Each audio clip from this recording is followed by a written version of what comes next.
My specialty is radiology, so typically radiologists are the medical doctors that read your images. The technologist performs the imaging study, then it gets sent to a computer station and the radiologist reads those images, interprets it, and sends a report out. But breast imaging is a little bit different because in addition to interpreting the images, there's an avenue to visit with the patient. It runs more like a clinic. So I interpret their images, but then also go and talk with the patients. I feel like equally as important as your knowledge is your ability to understand, empathize, interact, and counsel patients. This year, the Department of Radiology here at LSU Shreveport created its first fellowship program, which is in breast imaging. It's the only one in the state, and there are very few in the Southeast. It just gives the radiology resident graduate an opportunity to further specialize and learn the ins and outs of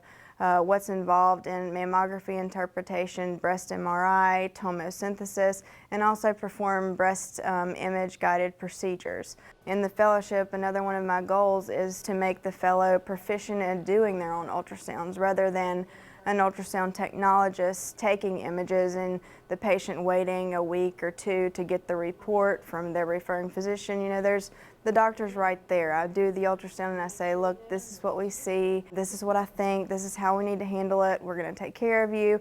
That way, I just think that really helps. Once they leave from that visit, they know what's going on, and that helps with the anxiety that comes with the trip there. It is October Breast Cancer Awareness Month. Any general population woman out there who wants to know when I should start getting screened, it's 40, age 40, and every year thereafter.